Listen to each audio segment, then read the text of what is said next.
اور وہ یہ سب ڈیفرنٹ ٹائمنگز پر اس عورت کے ساتھ کرتا تھا اور اسے اپنے کام نکلواتا تھا۔ کہنے کا مطلب یہ ہے کہ اس جادوگر نے اس کے اندر پناہ لے لی تھی۔ پھر ہم نے اس عورت کو ایک دائرے کے اندر داخل کر دیا اور حصار میں لے لیا۔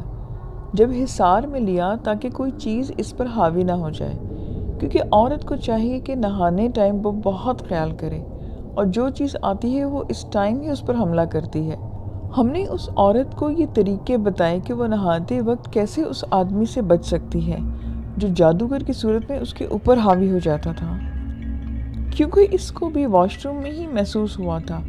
ہم نے ان کو کہا کہ آپ ایک ہفتہ اس دائرے کے اندر 15 منٹ تک کھڑی رہیے گا اور ہم آپ پر پڑھائی کریں گے تاکہ اس چیز کو ہم قابو کر سکیں۔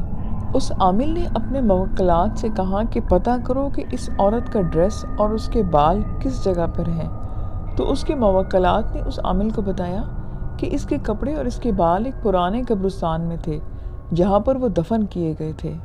وہ عورت 8 سال سے اس عذاب میں مبتلا تھی۔ ہم نے اپنے موکلات کی مدد سے اس کا علاج کرنا شروع کیا۔ عورتوں پر جادو کیسے کیا جاتا ہے؟ وہ صرف انسان ہی نہیں کرتے، جنات بھی انسانوں پر جادو کرتے ہیں، کیونکہ شیطان انسان کا کھلا دشمن ہے اور یہ شیطان کی اولاد ہیں۔ اس عورت پر 2 ہی وجوہات سے وہ جن مسلط ہوا تھا۔ ایک تو وہ عورت پردہ نہیں کرتی تھی، دوسرا وہ گھر سے باہر نکلتی تھی اور وہ نہاتے وقت بھی احتیاط نہیں کرتی تھی۔ پہلے ان جنات نے اس کے سر کا بال حاصل کیا اور پھر اس کے جسم کا بال بھی حاصل کیا، اور ایک گندا کپڑا اس جن کے ساتھ ایک جن وہ بھی واقف تھا۔ جو دونوں جن اس پہ واقف تھے وہ اس پہ حاوی ہو گئے۔ رات کے 12 بجے کے وقت ویران جگہ تھی جس کا نام مجھے ٹھیک سے یاد نہیں۔ وہاں ایک ویران کنواں تھا۔ یہ دونوں جن وہاں بیٹھ کر اس کے بال اور جادو کرتے اور اپنا عمل کرتے جو کہ جادوگر کرواتا تھا، اور رات کے جیسے ہی 12 بجتے اس عورت کو تکلیفیں شروع ہو جاتی۔ اگر ایک فکس ٹائم پر آپ کو روز تکلیف شروع ہو تو یہ جن کا مسئلہ ہوتا ہے، یعنی جنات اور جادو آپس میں مل کر آپ پر حملہ کرتے ہیں۔ اس بال کے ساتھ 70 قبرستان کی مٹی رکھی گئی تھی جس میں ہر قبر کی مٹی موجود تھی اور انسان کی ہڈی بھی اس میں موجود تھی۔ 70 ایسی عورتوں کی گندگی کا وہ کپڑا بھی اس میں موجود تھا، کیونکہ جادو ہمیشہ گندے اور ناپاکی سے ہی ہوتا ہے۔ جتنا لوگ ناپاک رہیں گے اتنا ہی ان پہ جادو ہونے کا خطرہ ہوتا ہے۔ وہ جن ہر مہینے اس پہ مٹی ڈالتا اور تھوڑا مٹی اس کے جسم یا کپڑوں پر یا ان کے گھر پہ بھی ڈال کے جاتا اور جادو کا اثر اس کے اوپر چھوڑ دیتا۔ اگر یہ کوئی دم درود کرتی تو جادو اس پر اس وقت اثر انداز نہیں ہوتا۔ کئی بار عورت نے مٹی بھی دیکھی کہ فرش پر اچانک مٹی کہاں سے آتی، یہ کسی کپڑے کے اوپر کہاں سے آتی۔ یہ وہ جادو کی مٹی تھی جو وہ جن چھوڑ کر جاتے تھے۔ جن نے اس کے ساتھ کچھ ایسا بھی کیا جو ہونا نہیں چاہیے تھا۔ اس عورت پر وہ جنات کچھ ایسی کیفیت طاری کر جاتے اور اس کا جسم بھاری ہو جاتا، وہ مجبور ہو جاتی اور جن ان کی ناپاکی سے فائدہ اٹھا لیتا۔ وہ جتنی ناپاک ہوتی اتنی ہی عذاب میں مبتلا ہو جاتی۔ یہ جادو ہر ہفتے میں ہوتا اور اس کے اوپر نئے نئے جادو کے طریقے سے ہوتا۔ اس عورت سے جو بھی انسان مل جاتا وہ کچھ دن بیمار رہتا، اور آپ لوگوں نے دیکھا ہوگا کہ آپ کسی سے مل جائیں اور گھر واپس اگر آپ بیمار ہونے لگے تو یہ سمجھ جائیے کہ اس پر کچھ چیز کا اثر تھا اور ان کی نظر اب آپ پر لگ گئی ہے۔ خیر جادو اس مرحلے سے ہوتا اور یہ جادو وہاں دور دراز ایک کنویں میں ہوتا۔ وہ کنواں اتنا پرانا تھا کہ 1000 سال سے وہ وہاں پر موجود تھا، اور یہ عورت شکل و صورت سے بہت اچھی تھی۔ اس وجہ سے جن بھی چھوڑنا اس کو چاہتے ہی نہیں تھے، اور جب ہمیں پتہ چلا کہ فلاں جگہ پر اس کے بال ہیں اور وہ سامان، تو ہم نے اپنے موکلوں سے کہا کہ ہمارے پاس اتنی طاقت تو نہیں کہ وہ ہم آپ کو حاضر کر سکیں، لیکن ہم آپ دونوں کو وہاں پر ختم کر دیں گے۔ وہ جنات اس کو اس کے شوہر کے ساتھ بھی نہیں چھوڑتے تھے، انہوں نے بالکل اس کو اپنے کنٹرول میں کر رکھا تھا۔ ہم نے اس کا توڑ کرنا شروع کر دیا، اور جیسے ہی توڑ شروع کیا تو عورت پر زور آتا۔ اس کو خواب میں وہ جنات نظر آتے، وہ اس کو دھمکاتے، اور وہ ان کو پتہ لگ چکا تھا کہ کوئی عامل ہے جو ان کا توڑ کر رہا ہے، وہ عامل بتاتے ہیں کہ اب ان جنات نے ہم پہ بھی جادو کرنا شروع کر دیا، لیکن ان کو علم نہیں تھا کہ قرآنی آیات میں بہت سی طاقت ہے۔ ان جنات کا جادو بالکل بے بس ہو جاتا۔ اس عامل نے اپنے موکلات کے ذریعے پتہ لگایا کہ وہ جن اور جنات اور جو جادوگر نے چھوڑے ہوئے تھے وہ فلاں فلاں کنویں کے پاس بیٹھ کر اپنا عمل کرتے ہیں تاکہ ہم اس عورت کو پریشان کر سکیں۔ ہم نے انہیں وہیں سے اپنے پاس کھینچا اور دوبارہ وہ جن نہیں نکل سکے۔ ہم نے ان کو گرفتار کر لیا، اب وہ ہماری قید میں تھے۔ جن کو ہم نے مٹی کے برتن میں چھوڑا اور وہ اب اس میں قید تھا، وہ وہاں پر آج بھی موجود ہے، اور ہمارے اوپر جو اس نے جادو کیا تھا اس پر کوئی بھی عمل نہ کر سکا۔ لیکن وہ جنات اس عورت کو روز خواب میں آ کے کہا کرتے تھے کہ وہ اس سے آ کے ملے۔ ہم نے اپنی بہت سر توڑ کوششوں کے ساتھ اس عورت کو ان کے جادو سے آزاد کروایا۔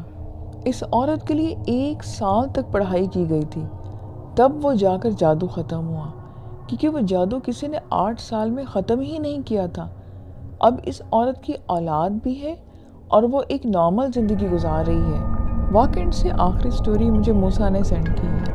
مجھے اور میرے دوستوں کو گھومنے پھرنے کا بہت شوق تھا۔ میں نے اور میرے دوستوں نے بہت سی جگہیں دیکھی ہوئی تھیں۔ پھر ہم 3 دوستوں نے پلان کیا کہ ہم کہیں دوبارہ سے گھومنے جاتے ہیں۔ ہم تینوں دوست قلعہ شیخو پورہ جا پہنچے۔ وہاں کے لوگ اچھی طرح جانتے تھے کہ یہ قلعہ ہانٹڈ ہے۔ واقعہ کچھ یوں ہوا کہ میرے دوست کے ماموں کا گھر قلعے سے قریب ہی تھا۔ وہاں سے کچھ اینٹیکس بھی ملے تھے۔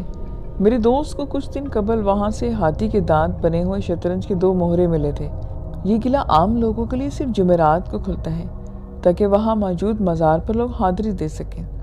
اس سے اگلے دن یعنی جمعے کے دن 11 بجے کے قریب ہم وہاں قلعے پر پہنچ گئے، اور وہاں کے چوکیدار سے ہم نے اجازت طلب کی کہ ہمارے پاس باقی دنوں میں یہاں آنے کی سیر کا وقت نہیں ہوتا، آج ہمیں وہ گھومنے دے۔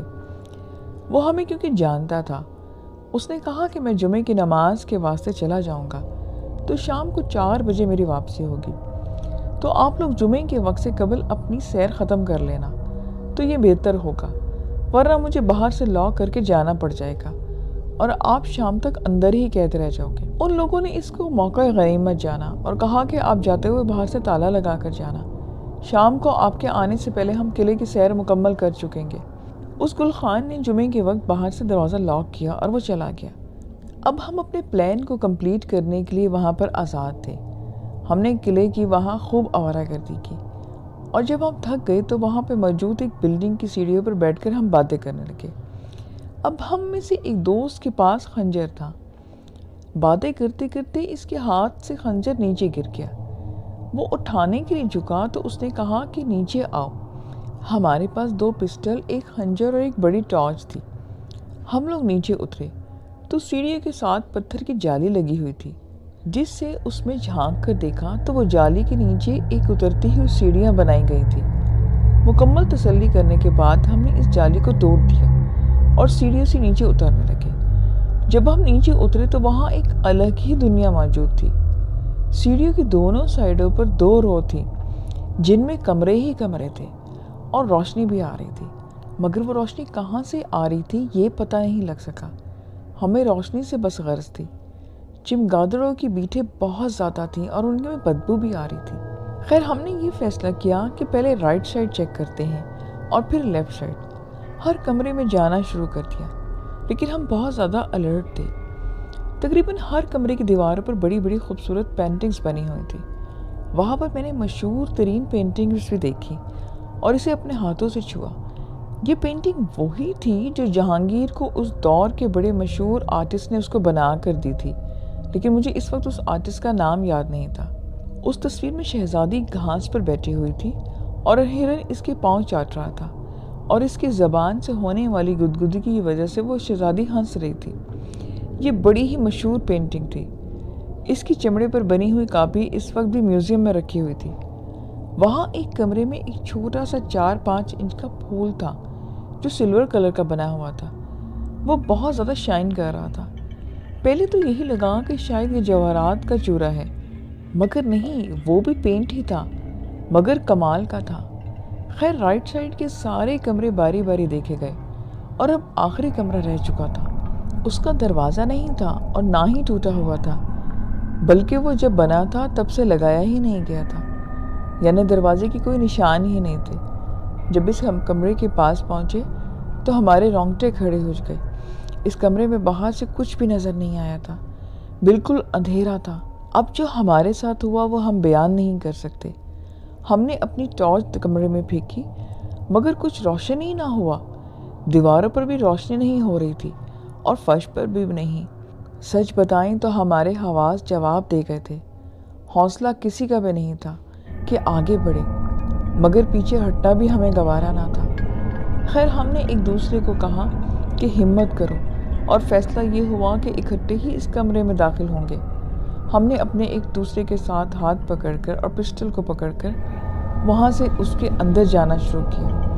ابھی ہم کمرے کی طرف گئے ہی تھے مگر جیسے ہی چوکھٹ کے پاس پہنچے پھر وہی حالت ہو گئی۔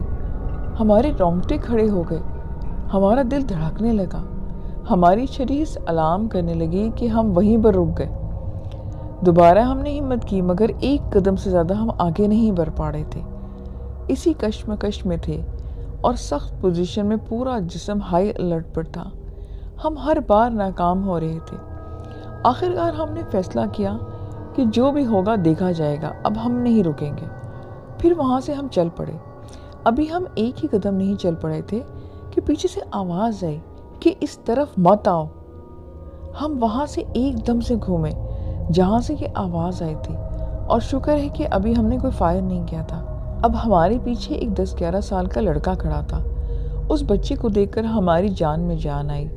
ہم نے اس سے پوچھا کہ تم یہاں پر کیا کر رہے ہو؟ تو وہ ہماری شکل دیکھ کر ایک دم سے ہنسنے لگا اور پھر وہ ایک دم سے غائب ہو گیا۔ اب تو ہمیں کچھ سمجھ ہی نہیں آ رہا تھا کہ ہم کیا کریں۔ ہمارا چہرے کا رنگ اڑ چکا تھا اور ہمیں سمجھ نہیں آ رہی تھی کہ ہم قلعے سے کیسے بھاگیں۔ قلعے کی دیواریں اتنی اونچی تھی کہ انہیں پھلانگنا بھی ناممکن تھا، اور جتنی دیر میں چوکیدار کی واپسی ہوئی ہم زندگی اور موت کی کشمکش میں رہے۔ وہ چوکیدار آیا، اس نے مین گیٹ کھولا اور ہم نے اللہ کا شکر ادا کیا کہ ہماری زندگی ابھی باقی ہے۔ اس کے بعد ہم نے کبھی اس قلعے کا رخ نہ کیا۔ یہ آج کی سٹوریز تھیں۔ آئی ہوپ کہ آپ کو اچھی لگی ہوں گی۔ پھر ملیں گے نیکسٹ ویڈیو میں نیو سٹوریز کے ساتھ۔ اپنا خیال رکھیے، مجھے اجازت دیجیے۔ خدا حافظ۔